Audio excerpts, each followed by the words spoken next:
ton of green for the Dow, up 140. A lot of red for the Nasdaq, down 232 points. Jeff Sica with us, as he usually is on a Monday morning. Jeff, okay, quick explanation. Why the sell-off on the Nasdaq? I wish you would have brought me into the masculinity. Oh, I can if you like. I can. I'm sure he's got nothing to say.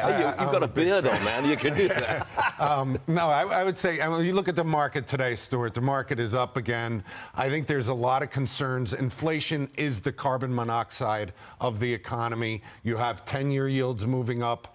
Inflation is still there. PPI, CPI this week. We're going to see if we're going to move up. Trump is saying we're going to lower rates. I don't know if it's going to be able to happen. And inflation, this is all about inflation. Yeah, and what the PPI is it Wednesday or Thursday this week? I'm sorry, Consumer Price Index, the big one. Tomorrow. That's tomorrow. Yeah. Okay, we'll be watching. Now then, you run a private equity company. Right. And you've expanded it over the years that I've known you.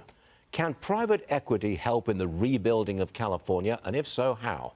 Well, you know, private equity, there's two sides to this. I mean, the fact is it's $7 trillion in the real estate industry.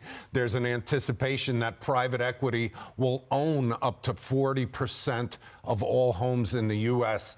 I have mixed opinions about that, but California needs investor dollars. They're not going to be able to rely on the insurance companies. They certainly can't rely on the government, so they need investment dollars. And the problem is investor dollars in real estate have not been welcomed into California. I've done deals all over the country. I've done one deal in California, a hotel in Visalia, and it didn't go well. And it was because the state of California is not a good place to do business. If there's one thing that incoming President Trump can do to help California, what is that one thing?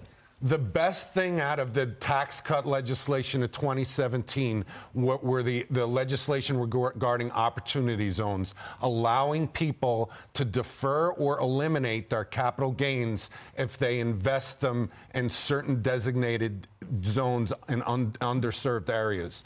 What President Trump should do is declare California anything affected by the wildfires and any natural disaster an opportunity zone. If he does that, he will have money flowing in from all these people that have been in the stock market, have significant capital gains, have buildings or businesses to sell that could come in. There's only around 750 opportunity zones in California. Most of them are in low-income areas. I say open it up, and they will get billions of dollars of investment money. Good idea.